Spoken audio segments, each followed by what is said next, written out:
ఈ దేశంలో కరోనా వల్ల చాలామంది చాలా ఇబ్బంది పడ్డారు. మరో కొంతమంది అయితే అద్దె కట్టలేక ఇంటి యజమానుల చేత ఈదులోకి గంటబడి లాక్డౌన్ కారణంగా సొంత ఊర్లకు వెళ్ళలేక ఎన్ని ఇబ్బందులు పడ్డారో అందరికీ తెలుసు. వలస కూలీలు ఉత్తరప్రదేశ్ నుండి ఒకే కుటుంబానికి చెందిన వాళ్ళు 25 మంది వచ్చారు. వాళ్ళల్లో కొంతమంది ఇండ్లకు పెయింటింగ్ వేసేవాళ్ళు, మరికొందరు కరెంటు పని చేసుకుంటూ రోజు కూలీలుగా 4 రూముల్లో ఉంటున్నారు. అలా 5 సంవత్సరాలు గడిచింది. నెల నెల రెంటు ఆపకుండా కట్టేవాళ్ళు.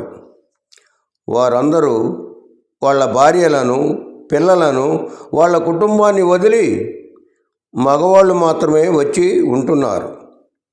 ఈ కరోనా వల్ల వాళ్ళ జీవితాలు చెల్లాచెదురయ్యాయి. ఉన్నట్టుండి దేశం మొత్తం లాక్డౌన్ పడిపోయింది.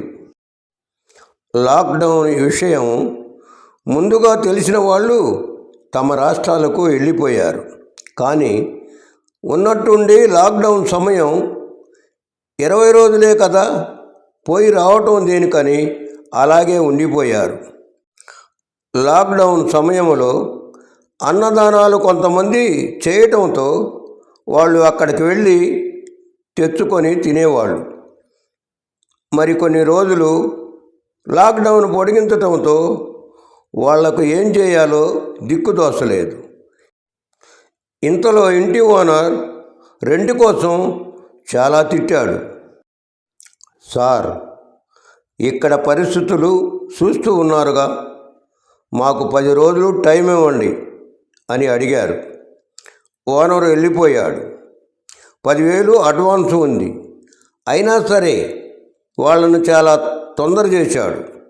మళ్ళీ వచ్చి, ఇది ధర్మసత్రం అనుకున్నారా, ఖాళీ చేయండి, 2 నెలల రెంట్ ఇవ్వాలి, ఇస్తారా లేదా, లేదంటే సామాన్లు బయటికి వేస్తాను అని బెదిరించి వెళ్ళాడు. వాళ్లకు ఏం చేయాలో దిక్కుతోచక ఒకరోజు మార్నింగ్ ఒక ప్రైవేట్ ట్రక్ మాట్లాడుకొని వెళ్ళారు. కర్ణాటక బోర్డర్లో ఎవరిని పంపించటం లేదని పోలీసులు కొడుతున్నారు. వెళ్ళటానికి వీలు పడక మళ్ళీ తిరిగి ఆ రోజు సాయంత్రం వచ్చారు. వాళ్ళు తిరిగి వచ్చారని తెలుసుకొని కట్టుబట్టలతో ఇంట్లో నుంచి ఈదులో గెంటి వేశాడు. ఇండ్లకు లాక్ చేసి వెళ్ళాడు. వాళ్ళ బాధను చూడలేక చుట్టుపక్కల వాళ్ళు పోలీస్ స్టేషన్లో కేసు పెట్టండి అని చెప్పారు.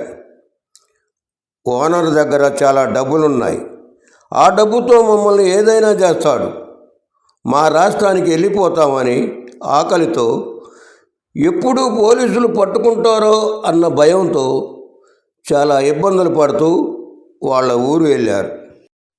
ఓనర్ వాళ్ళ మీద కొంచెమైనా దయ చూపలేదు. కొన్ని సంవత్సరాలుగా ఉంటున్న వాళ్లకు 2 నెలలు ఆశ్రయం ఇవ్వలేకపోయాడు. కరోనా సమయంలో ఓనర్ చేసిన పనికి మాకు అనిపించింది మానవత్వం కాలిపోయిందని.